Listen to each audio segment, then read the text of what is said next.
Nicole raised her glass. Next week, we're moving into Mom's Lakehouse. The room clapped. Laughter broke out. Chairs shifted. Kids yelled over each other. I sat still, one hand around my mug. Jason reached over to refill my plate, acting like this was old news. It's just sitting empty, he added, like I hadn't spent 12 years making it livable again. Nicole beamed. We'll bring new energy to it. Across the table, Aunt Margie smiled at me. That's so generous of you, Marietta. I hadn't said a word. Jason looked around. We're going to need a new fridge. That old one's struggling. Nicole turned to me. Do you mind if we repaint the kitchen? Something brighter. And we might switch the tile. I opened my mouth, closed it again. The fork in my hand felt heavy. My granddaughter tossed a roll across the table. Her brother ducked. Someone knocked over a glass of water. Nicole kept talking. The twins already picked their rooms. Jason's going to set up an office downstairs. It wasn't a discussion. It was a declaration. They weren't asking. They were informing. Jason leaned back, smug. You'll finally get some peace and quiet, Mom. The apartment's more your speed now anyway. I blinked, took a sip of cold coffee. The bitterness hit harder than usual. The table returned to chatting. My presence faded beneath the noise. Even my sister didn't look my way. I stood slowly, gathered the empty plates. My legs felt solid, practiced. Nicole waved her fork. Mom, don't clean up. Sit, enjoy. But she didn't move. No one did. In the kitchen, I scraped leftovers into the bin, ran water, dried my hands. The window above the sink faced west. The light was fading. I stayed there, pretending to rinse a dish that was already clean. Behind me, they laughed. Someone mentioned summer. Someone else said boating season. Jason's voice cut through. She'll come around. I turned off the faucet. Back at the table, dessert was already plated. Lemon pie. My recipe. Nicole handed me a slice. We'll need a new lawnmower. That hill's a killer. My hand curled around the edge of the plate. I forced a nod. Jason lifted his glass. To family. Everyone toasted. I didn't.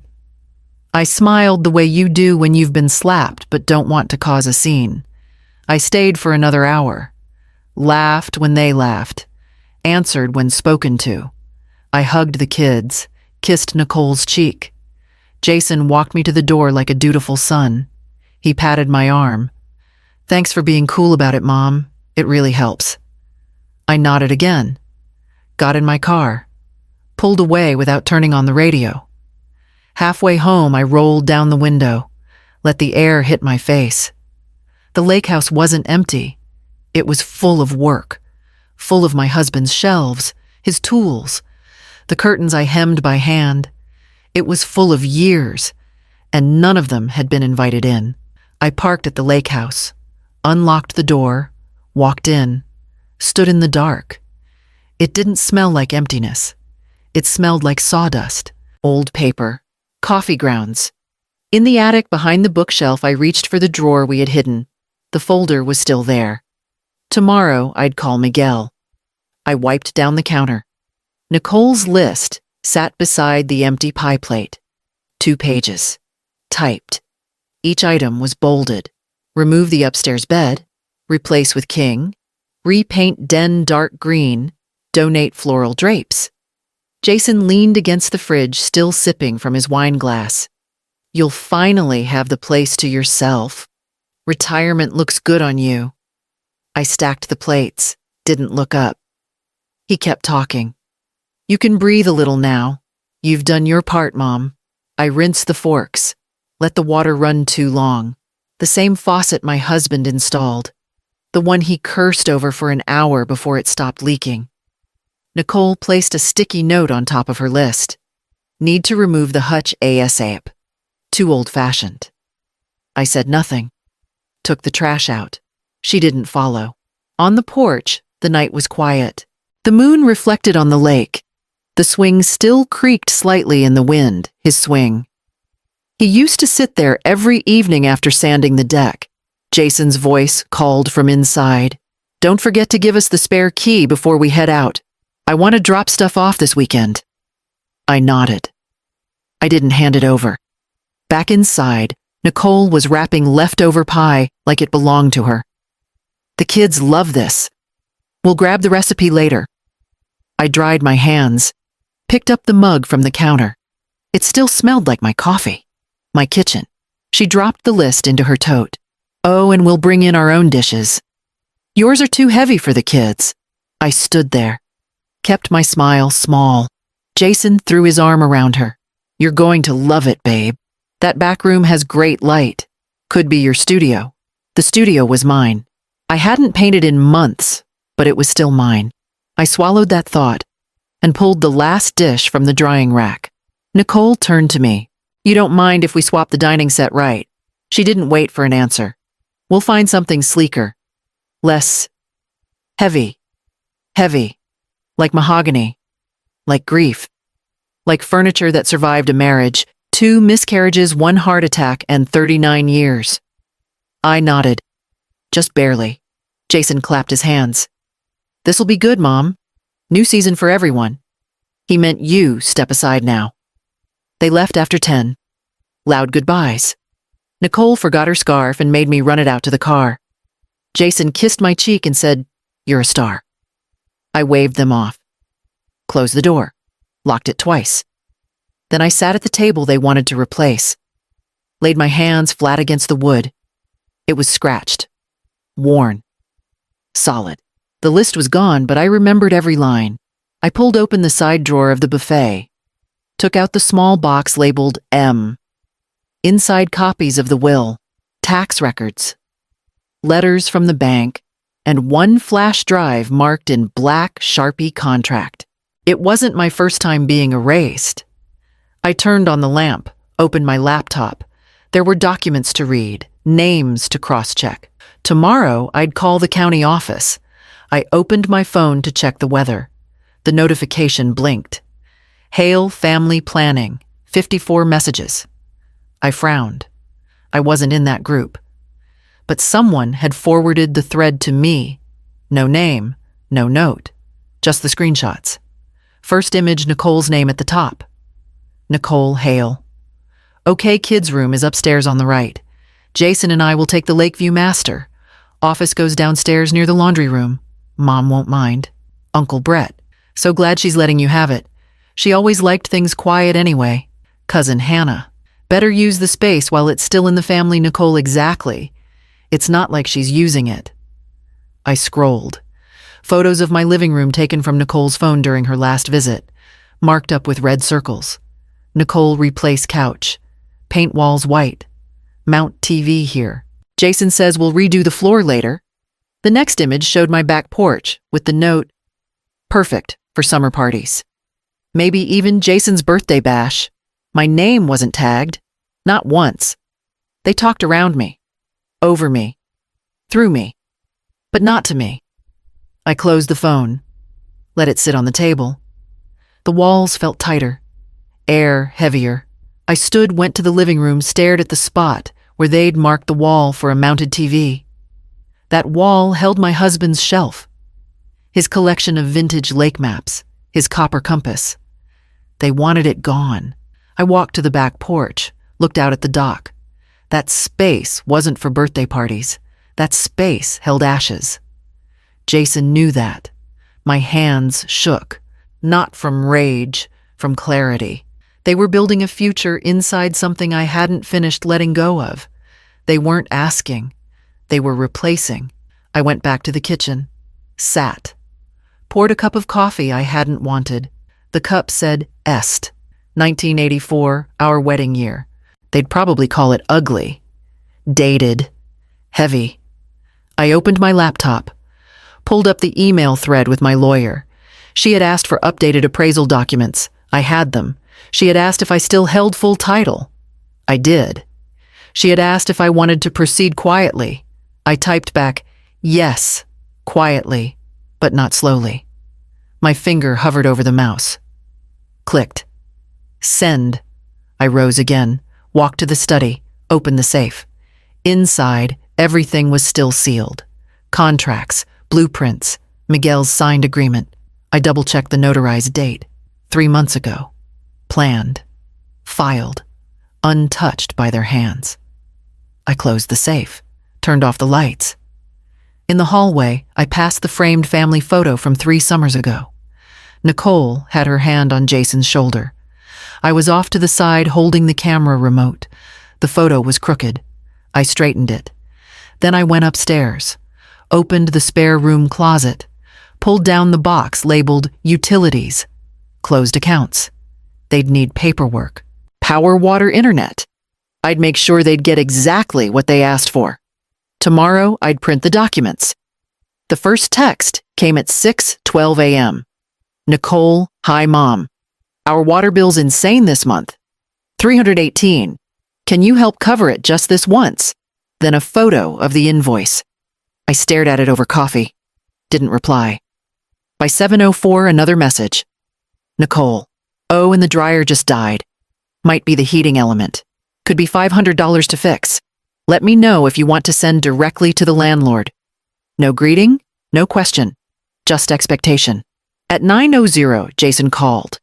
Hey, Nicole says she sent you the rental stuff. It's just for now, Mom. Until we're settled in. His voice was breezy, like it made perfect sense. Settled in where I asked. He laughed. Come on. You know what I mean? I didn't answer. He continued. Also about the Lakehouse. I've been looking into refinancing options. Interest rates are decent again, so I thought I cut him off. You've been looking into it? Pause. Yeah, just exploring. For all of us. Us. You're not on the deed, I said. Another pause. Longer this time. Well, no. But it's the family home, right? I hung up. 15 minutes later, another text. Jason. Sorry if that came out wrong. Just thinking long term. Nicole and I are really committed to building something. Then Jason. We're not trying to take over. We're just trying to grow. I didn't respond. By noon, Nicole sent a Venmo request. Water bill. Thank you. No message. No explanation. Just the request. As if she were collecting on a favor I already agreed to. I opened the window. Let the wind blow through the kitchen. The trees out back were shedding early. Leaves scattered across the porch. I watched them dance. I didn't move. At 3:42, Jason forwarded an email from a mortgage broker. Subject line. Preliminary refinance package. Hale Lake property. His note said, Thought you could review before I send it back. Might as well take advantage while rates are decent. My name was on every line. Jason's wasn't. I printed the email, filed it. Then I opened my drawer, took out a black marker, and underlined one sentence in my husband's original Lakehouse letter. No secondary borrowers under any conditions. He had written that when we finalized the paperwork. He made me promise. That house had his name in the foundation, literally. He carved it into the wet cement the day we poured. They'd have to dig it up to erase him. At 5:00, Nicole sent a new message. Hey, would you be open to replacing the railing on the back deck? It's warped and kinda dated. Jason wants to make it safer before the kids start using it. No signature. No thanks. I deleted the message. Then I walked to the back deck. Stood over the part she called warped. I ran my hand across the old wood. Every post was still firm, still anchored. My husband built it with his hands, each plank sealed twice over. He didn't trust shortcuts. I went back inside, found the thumb drive, plugged it in, scanned the contract again. Construction date, October 2nd. Demolition full interior excluding attic and structural beams. I emailed Miguel one line, confirming everything is still on schedule. Then I poured another cup of coffee, sat in silence. Tomorrow I'd review the permit applications. I pulled down the attic stairs, climbed slowly, shut the hatch behind me. Dust hung in the air, still and thick. The floor creaked under my weight. The old workbench sat in the far corner just like he left it. I knelt beside it, opened the top drawer. Empty. I moved to the second. Folders, receipts, sandpaper, a cracked tape measure, then the third. It stuck. I tugged harder. The wood groaned. Something clicked. It slid open an inch. Inside, sealed in a plastic sleeve, was the deed. Crisp. Original. Signed in blue ink by both of us. I stared at his name. It hadn't faded. Beneath it, a folded blueprint, rolled tight and banded. I unwrapped it. The entire house drawn by hand. My husband's notes in the margins: insulate attic, double bolt this beam, Marietta wants skylight here. Every corner had his handwriting, every decision anchored in something real. I laid it down carefully, reached back into the drawer. A plain envelope. Heavy. Sealed. Contingency.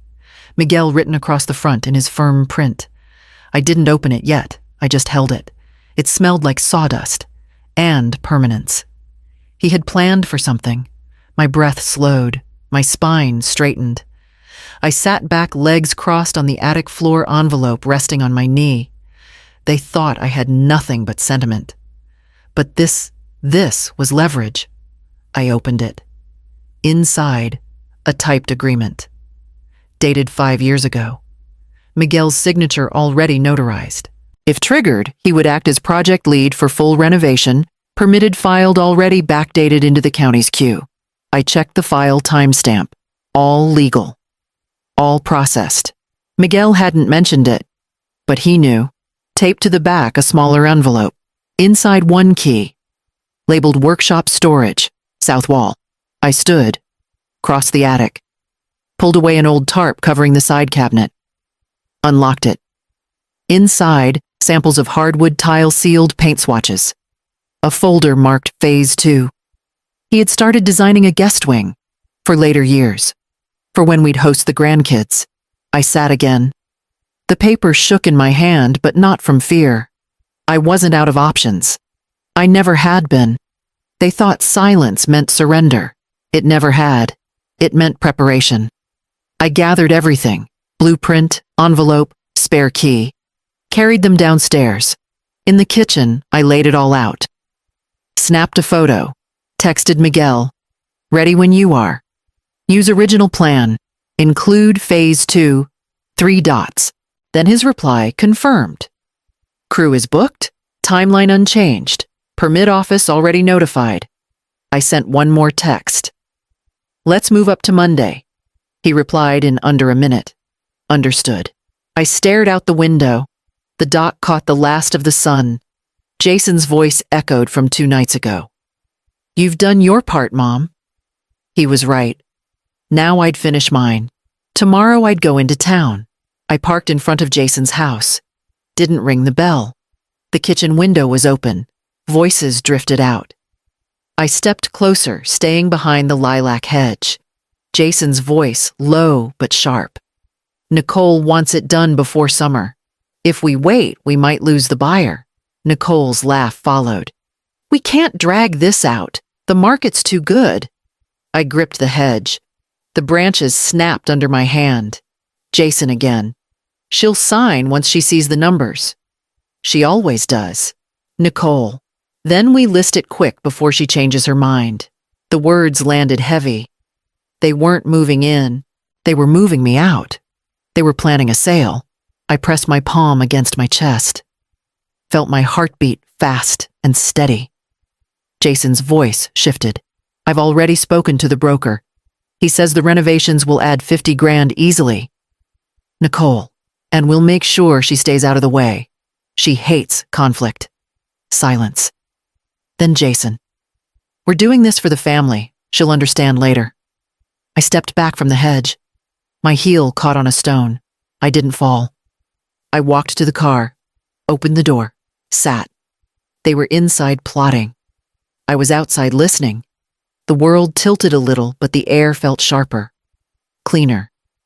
I started the engine, drove away slowly. Every streetlight flickered as I passed. My grip on the wheel tightened, loosened, tightened again. I reached the Lakehouse before I remembered turning off the highway. Inside, the air smelled of wood and paint. I set my purse on the counter, took out my phone, scrolled back to Miguel's message. Confirmed Monday. I typed add security to the front gate. Double cameras. His reply came quick, already scheduled. I walked to the window, looked out at the dock. The water was still.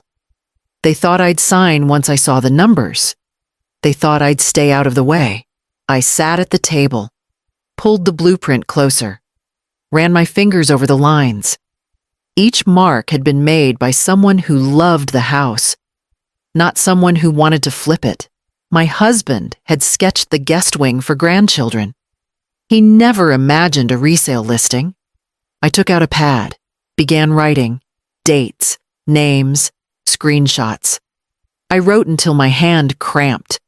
When I finished, I slid the notes into a fresh folder, marked it in block letters, their plan. The clock on the wall ticked steady. I got up, made coffee. The smell filled the kitchen, warm, strong. I poured it into my mug, the one they'd probably call ugly. Took a sip, held it there. The bitterness grounded me. Then I picked up the phone, dialed my lawyer. I need to add something to the file, I said when she answered. She asked what? Proof of intent, I said. I hung up, walked back upstairs, opened the safe again. Everything was still there, intact. I pulled out the envelope, held it in both hands. Tomorrow I'd speak to Miguel face to face. I drove to my sister's house. Parked in the driveway I helped her pay off 12 years ago. She opened the door already on the phone, waving me in with a distracted smile. Hold on, my sister just walked in, she said. Then to me, coffee's on. Sit. I didn't. I stood in the middle of her living room. I need to talk to you about Jason, I said. She covered the phone. What now? I didn't flinch. He and Nicole are planning to sell the Lakehouse. They're not moving in. They're flipping it. Her eyebrows lifted, then settled. So I stared at her. She sighed. Marietta, you always had more than the rest of us. The house, the lake, the extra savings. That's because I worked. I saved. I repaired every beam in that place. She sat down, finally crossing her legs. Nicole's ambitious. That's not a crime. She's not ambitious, I said. She's predatory. She clicked her tongue. You've always been dramatic. They're trying to build a life. Help them. My throat tightened. I did help them. I co-signed their first lease. I covered their insurance when Jason lost his job. I bought their kids' school supplies last year. She shrugged. And they never asked. They just expected. Maybe because they knew you'd always come through. You're strong. Not like Nicole. She came from nothing. I stepped back. So did I. She didn't answer. Just picked up her phone and waved me off. Let them have it. What are you going to do with it anyway? I walked out. Didn't slam the door. In the car, my hands gripped the steering wheel too tight. 10 minutes later, I pulled into the lot of the community center. Daryl, my second cousin, stood by the vending machine. I hadn't seen him in 3 years. Marietta, he said, surprised. Everything okay? No, I said. I heard you've been helping Jason with financing advice. He scratched his head. A little. I didn't know you were upset. He said you were on board. I'm not. He blinked. Well, Nicole has big plans. She's a go-getter. Honestly, good for her. I stared at him. She's using my home. He hesitated. Jason said you were thinking of downsizing anyway. I figured it was mutual. It's not. He raised his hands. Hey, don't get me involved. I'm just saying Nicole's sharp. Maybe it's time someone made the property work. I walked away. They were all the same. Their words changed, but the message didn't. Be generous. Be grateful. Be quiet. By the time I got home, the sun had dropped behind the trees. I didn't turn on the lights. I walked the perimeter of the house. Locked every door. Checked every window. Then I sat at the dining table. Laid out the new documents. My name was on every line. Their names were nowhere. And that would stay true. Tomorrow I'd meet with Miguel in person. I parked outside the county building, left the engine running for a minute, turned it off. Inside, the air smelled like paper and tired carpet. The clerk behind the counter looked up. "Can I help you? I need to update the property records for the Hale Lakehouse. Do you have the deed and ID?" I handed them over. She checked the documents, then typed slowly. I watched the screen reflect in her glasses. Every keystroke moved me further from Jason's reach. She printed 2 copies, stamped both. It's officially updated. Sole title holder, no cosigners, no joint interest. "Perfect," I said. She slid the papers back. "Anything else?" "Yes," I said, reaching into my purse. "This is a notarized hold directive." She took it. Read, "You're putting a temporary flag on the title." "Yes." "Prevents refinancing or sale without personal in-office authorization." "Me, in person. No electronic sign-offs." She raised an eyebrow. "Tighter than usual." "I know," I said. "Just precaution." She nodded, slid it into the folder. When I stepped out into the daylight, the breeze hit sharp and clean. I got in the car, headed to the diner off County Line Road, the one with the flickering sign and weak coffee. Miguel always picked it for meetings, neutral ground, no fuss. He was already there. Back booth facing the door, always facing the door. I sat across from him, pulled the envelope from my coat. He didn't reach for it, just waited. I pushed it forward. Original plan. With the guest wing. His fingers tapped the table once before taking it.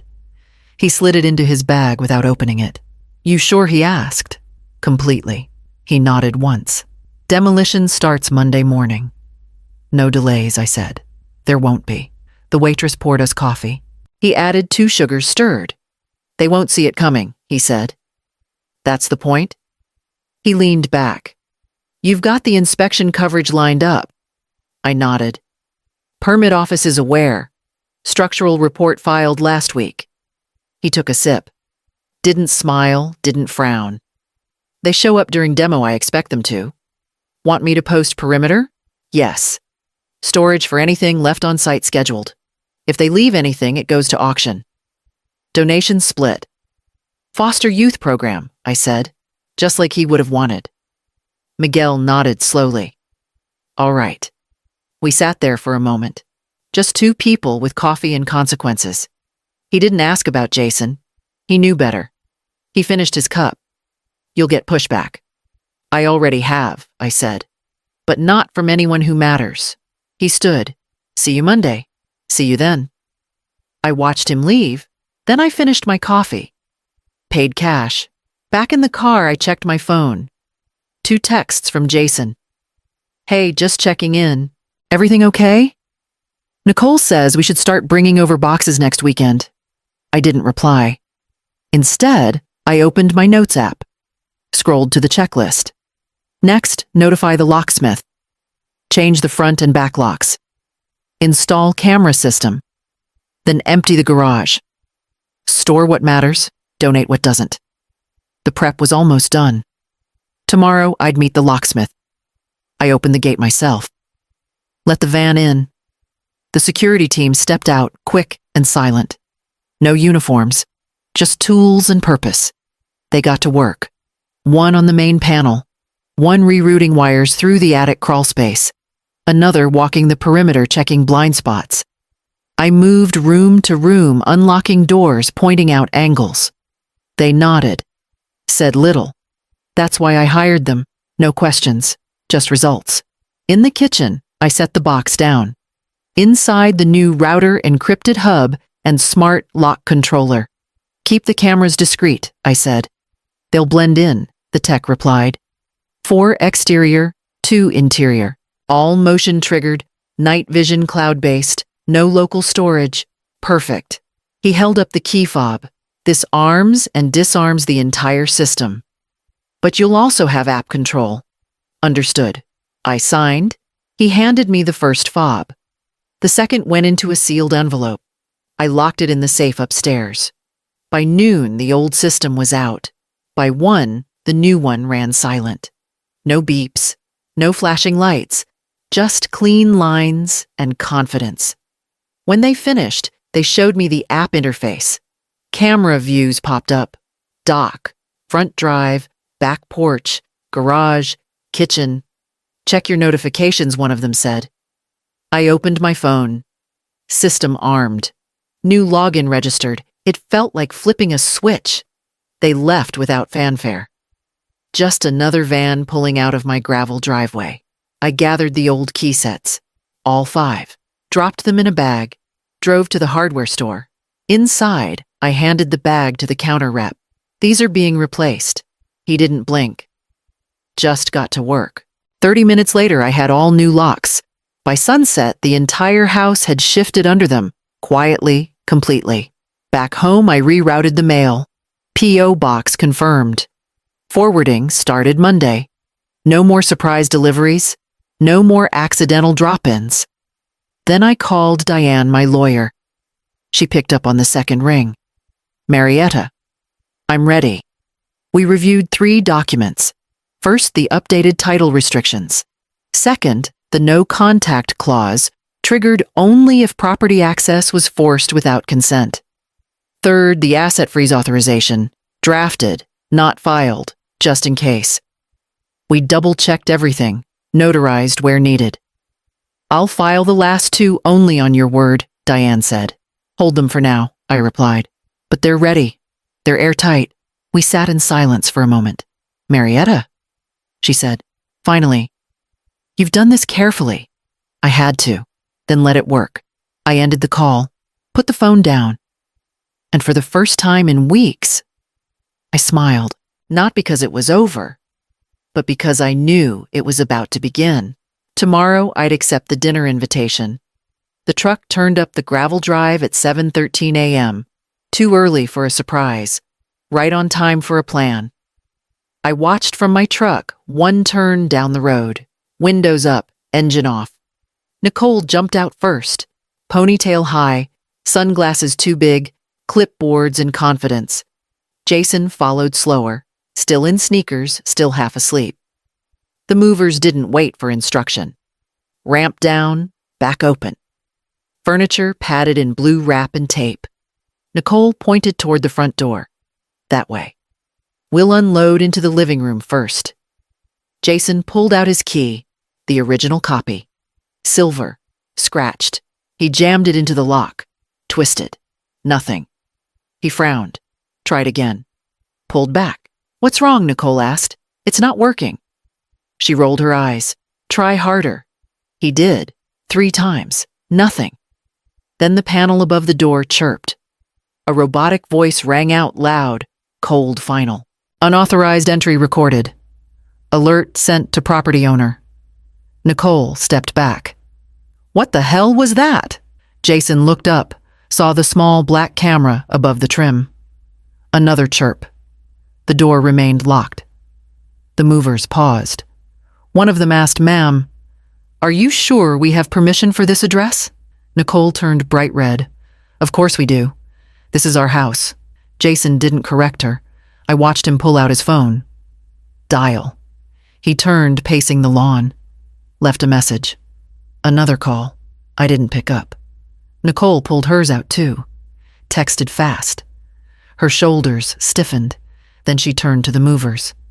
Let's start with the lawn stuff. Patio furniture can go on the back deck. They hesitated. I said, unload it. One of them shrugged and started lowering a wicker love seat. I started my engine. Drove the long way around the back road. Parked beside Ray's truck at the construction gate. He nodded when he saw me. They're here. I saw. He handed me the clipboard. We can start demo in the guest wing. Ready when you are. Give me 5 minutes, I said. I walked the outer path, approached from the side, where they wouldn't see me until I wanted them to. Nicole was now directing the movers to set a large rug on the grass. We'll roll it out once we get in. It'll warm up the entry.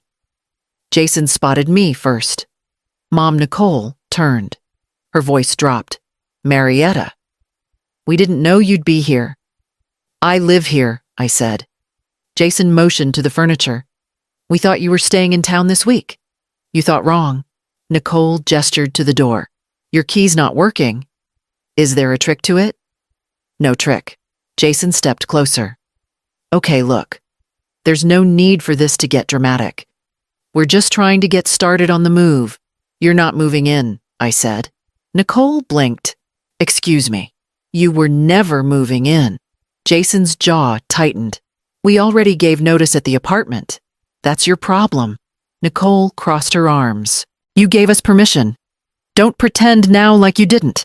I pulled out the folded letter from my coat pocket. Held it steady. This is the formal cease and desist. Filed this morning. Jason's mouth opened, then closed. Nicole's voice cracked. You're being unreasonable. I didn't answer. Instead, I nodded to Ray. He waved his crew forward. Sledgehammers hit drywall 2 minutes later. The house shook. Nicole spun toward the sound. What are they doing, Demo? I said. Scheduled. Permitted. Non-negotiable. Jason stared at me like he didn't recognize the woman standing in front of him. I didn't flinch. He turned back to the truck. Nicole followed him, yelling something I couldn't hear. I stepped aside as the foreman carried blueprints up the walkway. I laid the folder on the table. Diane didn't ask what was inside. She just opened it. We sat in the back of the law office break room. No glass walls, no interruptions. Just burnt coffee and copy machines humming down the hall. She pulled the first page out and scanned it. Screenshot of the group chat. Jason, Nicole, her cousins, the bedroom assignments. The part where someone said, "So glad she's letting you have it." She never gave permission, I said. I know, Diane murmured.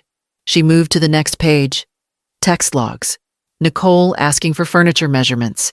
Jason saying they'd start flipping it by summer.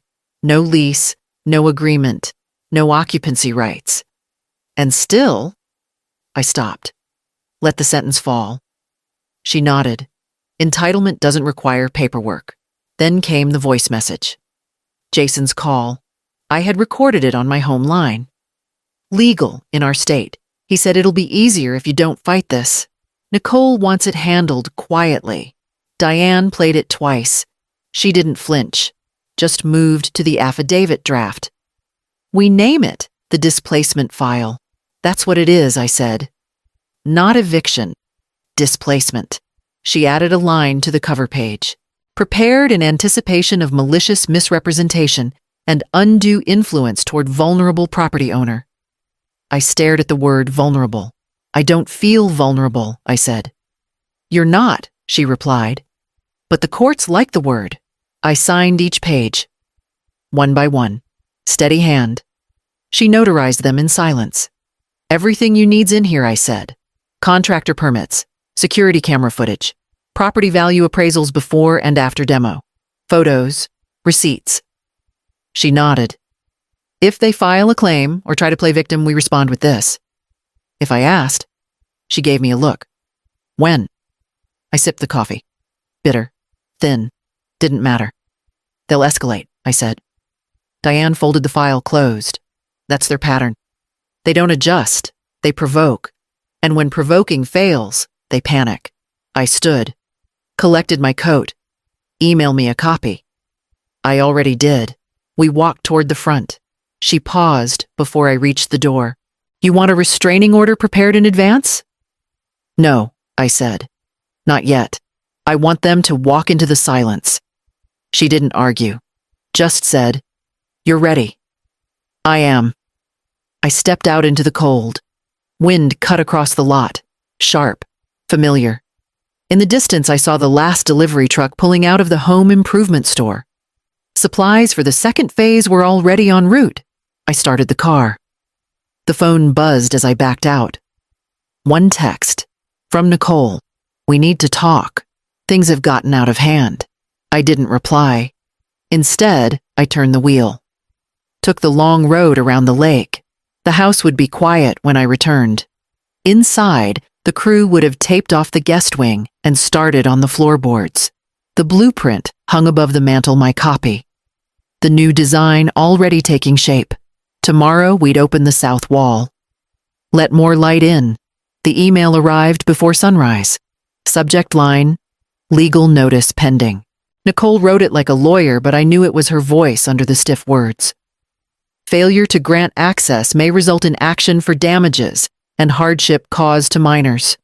At the bottom, a link to some online form she'd half filled. No court stamp. No attorney signature. At 7:30, Jason called. His voice was strained, almost rehearsed. Mom, don't ruin the kids' summer. They've already told their friends. They're excited. I said nothing. They don't understand why you're acting like this. Nicole's under a lot of stress. We all are. They're not moving in, I said finally. He sighed. You've got to stop this. It's not like we're taking it from you. It's still yours. No, I said. It wouldn't be. Silence on the line. Then a small edge. You always make things harder than they need to be. I hung up. By 9, another email. This time from Jason's cousin forwarding a GoFundMe link Nicole had drafted, but not posted yet. Title, Family of 5 Facing Eviction. I read the draft text. Our only hope is moving into a relative's home. Unfortunately, she has refused. I printed it, slid it into the displacement file. Then I went to my desk, pulled out the manila envelope. Inside was the storage rental contract. 6 months prepaid. Large unit. Climate controlled. Close to their current apartment. I signed the cover letter. Wrote one sentence in my own hand. This is the only offer. I sealed it. Drove to the post office. Mailed it certified. Back in the car, my phone buzzed. Jason again. I let it ring. Miguel texted guest wing cleared. Ready for demo of main hall. I replied, proceed. At home, the noise of demolition was steady, but not chaotic. Walls came down. Old tile stacked in neat piles. The air smelled of plaster and cold wood. I stood by the window watching dust drift into the sunlight. They wanted the house. I offered them storage. They refused both. I opened my laptop. Checked the security feed. The cameras caught Jason's car circling the driveway the night before. He didn't get out, just sat there. Then drove off. I saved the clip. Added it to the file. When the mail truck pulled up, I met the carrier at the end of the drive. Handed him the outgoing envelope. Watched him scan it. Saw it disappear into the canvas bag. I walked back up the steps. Paused on the porch. The railing still solid under my palm. His work. Inside, the crew had finished tearing out the old den. Through the open studs, I could see the lake. I poured a cup of coffee. Sat on the bare subfloor. The mug felt heavy and warm. The house was changing faster now. Tomorrow, Nicole would get the envelope. I opened my phone before the sun cleared the trees. Nicole's face filled the screen. A wide smile, hair-perfect kids lined up like a catalog ad. Caption, grateful to move into the family Lakehouse. New chapter starts now. The background wasn't my house. Not my yard. A stranger's lawn short, and even no lake in sight. Boxes stacked around them. A wicker chair on the curb for effect. Another post. Video this time. Nicole walking toward a door camera tilted up to make it look grand. She never touched the handle. The clip cut before the entry. Music overlaid. Hashtags. Your family first, your lake life. Yours blessed. I scrolled. Friends commented hearts and clapping hands. You're so lucky. That house is stunning. Can't wait to visit. I saved every post. Screenshots, links, full-size images. Stored them in a new folder. Then I opened the security feed. My house empty except for the crew. Miguel's men stripping drywall. No Nicole, no Jason, no kids. I set the phone down. Nicole was building a narrative. She thought it would trap me. She thought public perception would force my hand. I poured coffee, took it black, stared at the rising steam. They were pretending long enough to believe themselves. By mid-morning, Jason texted, "Mom, don't escalate this. Nicole's under pressure. She's trying to show stability for the kids." I replied, "They have storage.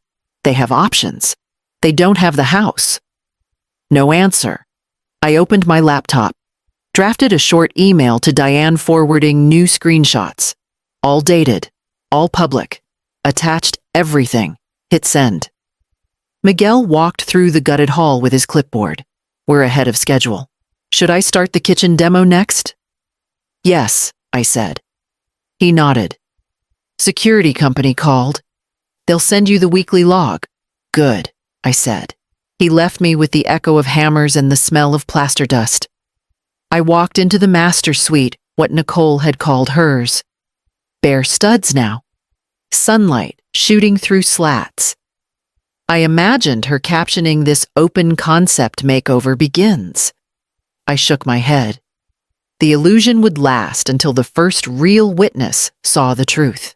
At noon, a neighbor texted me a photo. Nicole's SUV parked outside the construction site. Kids in the back seat. No one got out.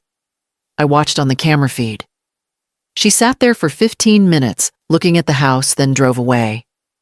I saved that too. I went back to the kitchen, picked up my mug, took a long sip. The bitterness steadied me. They were still outside the walls, still pretending, still sure I'd fold. But the house was changing faster than they could post. Tomorrow, the master suite would be gone. I heard about the barbecue through my neighbor first. Big crowd expected her text read. Saw the post. Just wanted to make sure you're okay with it. Attached was a flyer, digital but gaudy.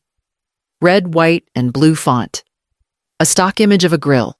Lakehouse BBQ hosted by Jason and Nicole Morgan. Family welcome, bring lawn chairs. They picked Saturday, 2 days away. I called city code, gave the permit number, asked for an inspector to visit on Friday, quietly. Then I checked the permit posting on the construction site. Still visible, taped to a plywood board. Miguel kept everything up to code. No violations, just loud progress. I walked through the house mid-afternoon. Kitchen down to concrete. Master bath gutted. Electrical pulled. Nothing was livable. Nothing even safe. I walked onto the deck. Jason had never stained it. Never paid for a board? Nicole wanted to host a party here. On my splintered deck above torn joists, facing a lake she never touched unless there was a camera. Miguel stood by the truck, marking up the supply sheet. "They really trying to have a party?" He asked, eyes on the driveway. "They sent out invites." He shook his head. "They won't get past the cones." The next morning, the city inspector arrived. Walked the perimeter, took photos, made a phone call. By 3:00 p.m., Nicole had deleted the flyer. The event post vanished. Jason texted, "Did you seriously report us to the city?" I didn't reply. Nicole followed, with "You could have just said something." I saved the messages, logged the time. That night, the contractor emailed a picture, a printed sign taped to the construction fence. It read, "Private work site, no entry without permit or approval." Below it, someone had scrawled in marker "House Thief." Miguel asked if I wanted it removed. "No," I said. "Let it stay. Let the family come see it. Let them find nothing but cone-stripped walls and an empty lot where their entitlement used to live." Saturday arrived. 2 cars rolled up mid-morning. Extended family. 1 cousin, 1 aunt. They circled twice, slowed down, then left. By noon, the driveway was empty. I sat inside beside a roll of blueprints and a fresh coffee. On the table, a copy of the renovation timeline. Tomorrow was demo day for the back hallway, what Jason once called his future home office. I walked into the banquet hall without a coat. The air inside was warm and heavy, full of chatter and clinking glasses. White tablecloths, candles. My parents seated at the head table like royalty. Jason and Nicole already playing hosts. Nicole rose as soon as she saw me, her smile stretched too wide. "We've all made sacrifices." She began, her voice pitched to carry over the room. some more than others. Family means stepping up for each other. The room murmured forks, paused midair. Jason stood beside her, nodding solemnly, like a man forced to do something noble. I stayed standing at my table, laid my bag on the chair, unzipped it. Nicole's eyes flicked to my hands, still holding the mic she'd been using. We've been patient. We've been respectful. We've tried to do this quietly. I pulled out the folder. Thick. Organized. Closed with a black elastic. Jason saw it first. His mouth moved, but no sound came. Nicole went on. But sometimes a person with more should remember the people with less. This isn't about taking. It's about sharing. I walked forward. Each step cut through the noise. Stop, Jason said softly. I didn't stop. Nicole turned toward me, still holding the mic. Marietta, I'm sure you'd like to say something supportive. I reached the center of the room, took the mic out of her hand. She let it go because my grip was stronger. I opened the folder. Pages fanned out like cards. The title deed, I said. Held it up. My name alone in bold. Filed with the county. No joint interest. I laid it on the table in front of them. The permits, I said. Second page. Filed, approved, posted. Demolition and renovation in progress. Occupancy restricted. Worksite flagged. I laid that down too. The timeline, I said. Third page. 9-month project. Guest wing removed. Main floor stripped. Completion date projected. March 12th. Nicole's face drained. Jason's hand dropped to his side. I turned slightly so everyone could see. There is no move-in. There is no family share. There is no sale. There is only a property under construction, owned solely by me, secured and monitored. Silence. Forks down. No one breathing loud enough to be heard. I kept going. Every message, every post, every plan made without my consent documented. Every attempt to enter recorded. Every invoice forwarded to my lawyer. I looked at Jason. You told me you were moving in. You told others you were flipping it. Which is it? He opened his mouth, closed it again. Nicole's hands trembled, but her voice tried to rise. You can't. I already have, I said. I placed the last sheet on the table, a photo of the gutted master suite taken that morning. Sunlight cutting through the stripped studs like bars. My father shifted in his chair. My mother's hand went to her mouth. This is not generosity withheld, I said. This is a boundary finally enforced. I stepped back, handed the mic to the banquet manager, picked up my folder. Jason reached out a hand. Mom. I walked past him, past Nicole, past my parents staring at their plates. The room stayed silent as I left heels striking the tile. Outside, night air hit my face.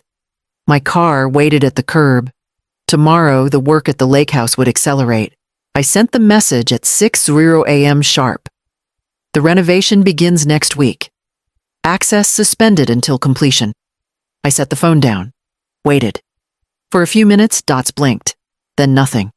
At 6:14, my cousin left the group chat. At 6:17, an aunt followed. By 6:25, only 4 names remained. Nicole posted one line. You'll regret this. Jason didn't reply at all. By 6:40, the group chat showed only me.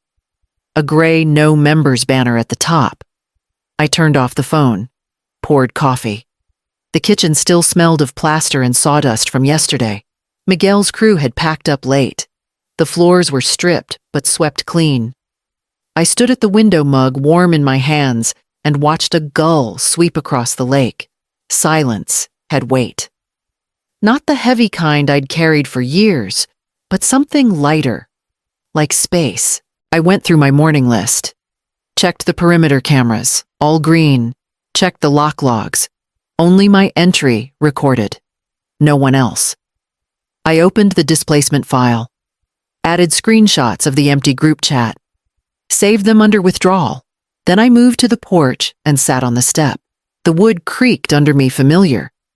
They had left me messages for years, requests, demands, guilt packaged as tradition. This was the first time they left me nothing. I thought of Nicole's words. You'll regret this. Regret had been my private companion for decades. Regret over things done, not done, left unsaid. This wasn't regret. This was choice.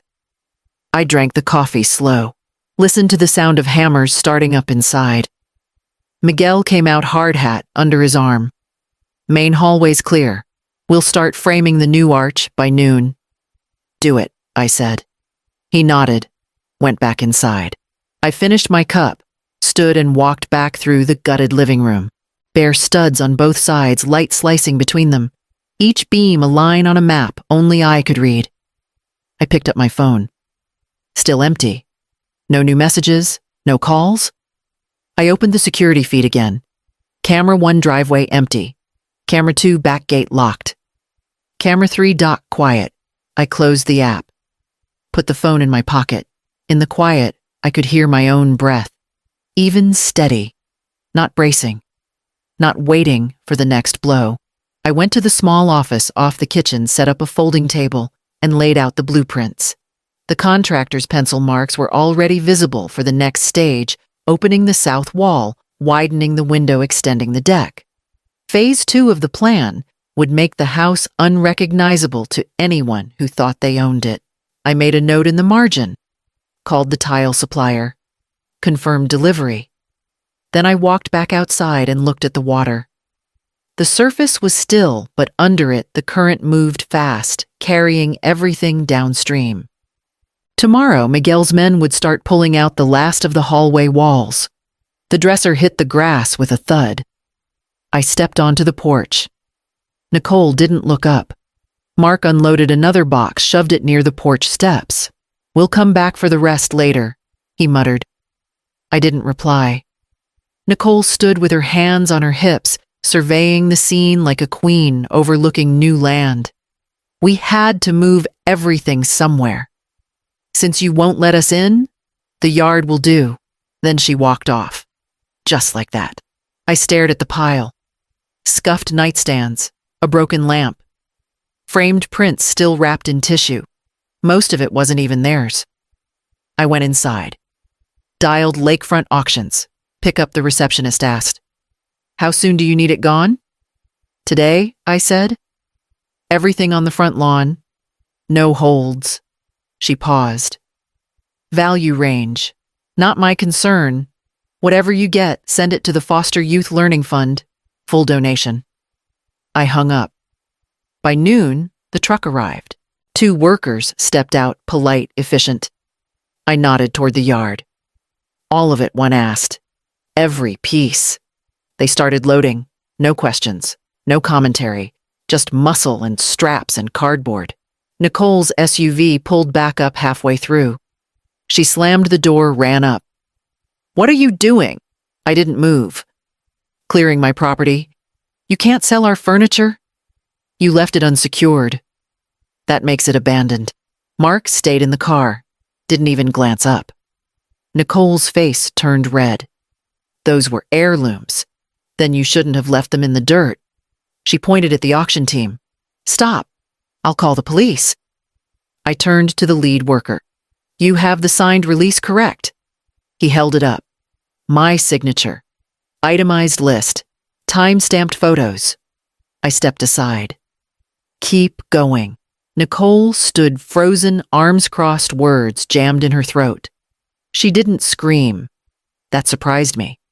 She just stood there and watched as the truck rolled away, furniture strapped tight. I watched too. The tailgate clicked shut. The engine kicked in. Dust rose as the truck pulled off down the gravel drive. Nicole looked at me. You think this makes you noble? No, I said. Just free. She got back in the SUV, slammed the door again, drove off without looking back. I waited until the dust settled, then walked across the grass, checking for nails, for splinters, for anything they left behind. Nothing remained. I opened the app. Uploaded new photos. Lawn empty. Driveway clear. I called the county, confirmed the next inspection date, marked it on the calendar. Inside, I brewed fresh coffee, sat in the breakfast nook, and watched a sparrow hop along the porch railing. The quiet had shape now. At 3:42 p.m., an email came in from Lakefront Auctions. Estimated donation total $3,750. Transferred to Foster Youth Learning Fund. Receipt attached. I saved it in the folder. Subfolder name unclaimed. Outside, the sun slid low. The yard was clean, the porch empty. The locks untouched. Tomorrow, Miguel's team would start rebuilding the kitchen wall. The phone rang 3 times before I picked up. Jason's voice hit like a rush of water. "You blindsided us.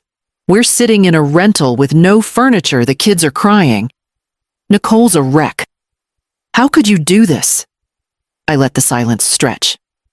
"You've never been like this," he said. "You always helped. You always came through. Why now? Why this?" I closed my eyes. "Saw the lake through the studs of the kitchen wall. I buried your father in that soil," I said quietly. "And you tried to sell it." The line went dead for a moment, then a small sound escaped him. "Not words. I never stopped protecting you," I said. "Even when you made it impossible." He drew a breath, uneven. "You don't understand. We thought, you didn't think I cut in. You assumed. You planned. You plotted. You called it family." His voice cracked. "It wasn't supposed to be like this. Nicole said it would be good for everyone. That house was your father's hands, his time, his life. You tried to turn it into a check." Jason said nothing, just breathing on the line. I stood at the window mug in my hand. The yard empty again, only tire tracks in the dirt where Nicole had left. "You've been carrying us for years," he finally said. "We just counted on it. That's not carrying. That's erasing."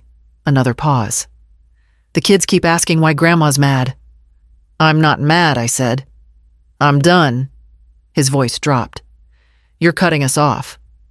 I'm giving you a boundary. What you do with it is yours." I heard a door slam in the background.